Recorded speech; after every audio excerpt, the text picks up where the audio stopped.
Hey, ¿qué tal familia? Bienvenidos a un nuevo video.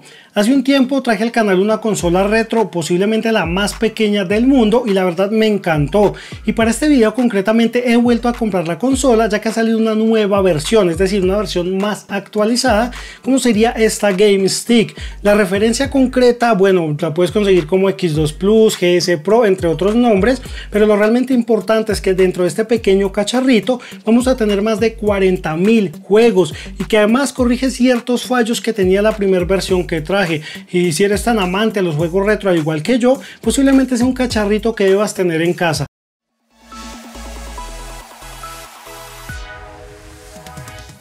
La caja en la que viene este dispositivo viene en color rojo con negro bastante llamativo y te deja ver el diseño del stick junto a algunas características sobre la consola. En el interior evidentemente nos incluyen la consola, además de un receptor Bluetooth muy importante, ya que también nos incluyen unos mandos o controles inalámbricos para disfrutar de los videojuegos. Además de esto nos incluye un extensor de HDMI, un cable USB a micro USB y por supuesto la guía de usuario que no podría faltar. Pero veamos los controles o los mandos con los que viene esta consola, y aquí no debemos ser super gamer para darnos cuenta que se han inspirado fuertemente en los controles de la PlayStation 2 y tenemos el físico, los controles e incluso hasta el color es bastante similar. No obstante, pese a que se parecen mucho físicamente, la calidad de construcción realmente deja mucho que desear y era de esperarse teniendo en cuenta que la consola en sí cuesta menos de la mitad de un control de PlayStation. Entonces aquí ya te puedes ir haciendo una idea que sí, son controles funcionales, pero posiblemente a largo plazo no tengamos una buena durabilidad. Lo bueno es que estos controles son muy fáciles de conseguir en páginas como AliExpress, así que los vas a poder reemplazar de una manera bastante sencilla. Justo en medio de los análogos vamos a encontrar un switch para encender o apagar los controles, y en la parte superior tenemos dos indicadores LED y allí te dice cuál es el mando número 1, el número 2 y si están vinculados o no. También debes saber que estos controles necesitan dos baterías AAA para su funcionamiento y que evidentemente no las va a incluir. Así que para resumir un poco el tema de los controles, cumplen su función, pero no esperes gran durabilidad con estos mandos. Ahora sí centrémonos en lo realmente importante, como sería el stick o la consola. Repito, para mí esta es la consola retro más pequeña del mundo, y es que vamos a tener unas dimensiones de tan solo 110 por 34 y un grosor de 12 milímetros, y esto nos dejaría un peso de unos 29 gramos aproximadamente. Así que es una consola que literalmente te la puedes llevar sin ningún problema. En un extremo vamos a tener una tapa que al retirarla vemos la salida HDMI. Ya en el otro extremo tenemos un puerto USB para conectar el receptor de los mandos Bluetooth, y en un costado vamos a tener un puerto micro USB como alimentación para la consola, además de un slot para tarjetas micro SD, que aquí ya la capacidad depende de cómo la elijas. Yo la compré para este video de 128 GB. También vamos a tener un procesador Amlogic 905 de 4 núcleos que es muy utilizado en TV Bots por su gran calidad y potencia, y además lo acompaña un giga de memoria RAM. Pero bueno, ¿y cómo se conecta esta consola? Bueno, es tan sencillo como simplemente conectarla por el puerto HDMI directamente a la pantalla o televisor, o en caso de que sea incómodo, no podemos utilizar el extensor que nos incluyen en la caja. Luego de esto ya simplemente conectamos el cable micro USB para darle alimentación a la consola, el receptor de los mandos, encendemos los controles y listo, a disfrutar de su contenido. Y es que aquí nada más encendiéndolo vemos las ventajas de su sistema operativo, que en este caso es EmuELEC basado en Linux. Los que conocen más del tema seguramente ya saben de qué estoy hablando y las ventajas que tiene este sistema operativo. Es que aparte de ser muy llamativo visualmente, es intuitivo y simplemente debes encender la consola y a disfrutar de los videojuegos.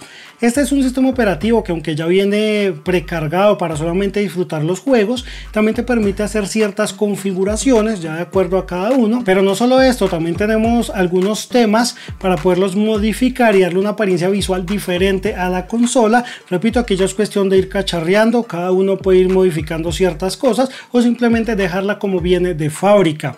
Lo que sí me encanta de esta consola es que ahora vamos a tener muchísimos más emuladores que en la consola que traje hace algún tiempo al canal. Es que, por nombrar algunos, vamos a tener Nintendo 64, PlayStation 1, Super Nintendo, Game Boy, Game Boy Advance, Mega Drive, Nintendo, Game Boy Color, Neo Geo Pocket, Family Computer, Sega Master System, MSX, Atari, incluso Nintendo 64, Dreamcast y hasta PSP, que posiblemente sea una de las principales novedades de esta consola.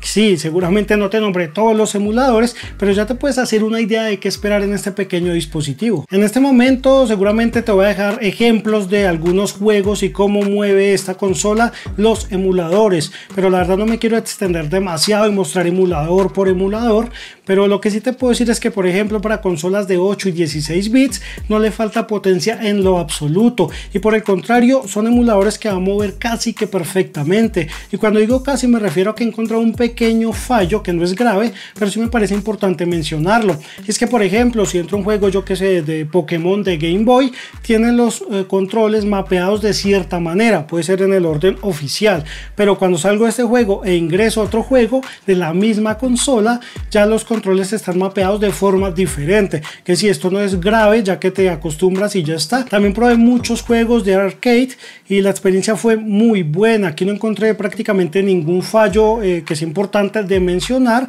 salvo que los juegos que jugué realmente fue una experiencia muy buena. Bueno, también me di cuenta que tenemos ahora Nintendo DS, algo de lo que carecía la consola anterior, y aquí la experiencia también se puede decir que es correcta y tiene los mandos necesarios para poder utilizar o hacer uso, mejor dicho, de las dos pantallas.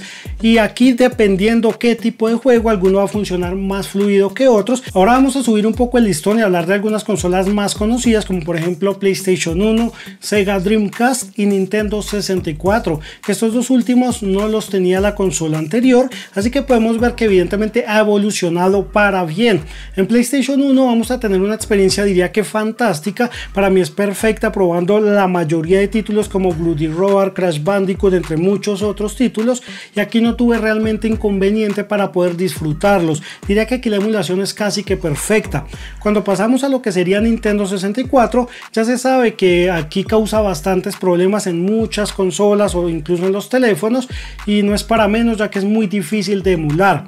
Pues aquí ¿qué me encontré? Probando diferentes juegos, digamos que no podemos tener una estabilidad como tal en todos los títulos, pero en la mayoría de títulos vas a poder jugar sin ningún problema, salvo por algunos casos puntuales donde los emuladores crashean, como por ejemplo el caso de Super Smash Bros, que allí me encontré algunas cosas extrañas que aunque lo podía jugar, pero la experiencia no era la mejor. Supongo que es cuestión de ir probando algunos títulos, pero en la gran mayoría los vas a poder disfrutar.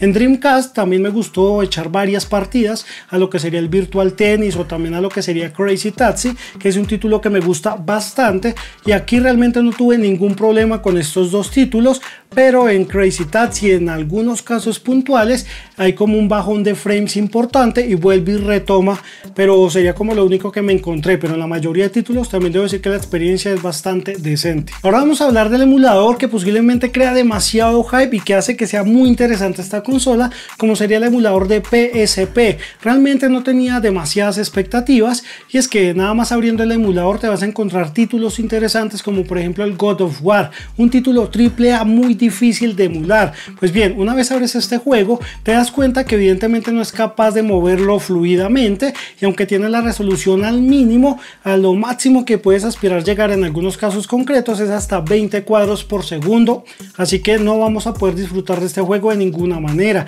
Sin embargo, era algo ya esperable, pero hay otros títulos que sí es capaz de moverlos hasta incluso 2 veces la resolución nativa, que te va a dar una muy buena experiencia. En mi caso logré pasar el juego de Burnout, y aquí creo que la experiencia fue bastante buena. Claro, en algunos momentos puntuales tiene caída de frames, pero aquí puedes ir modificando la resolución del emulador y vas a tener una mejor experiencia.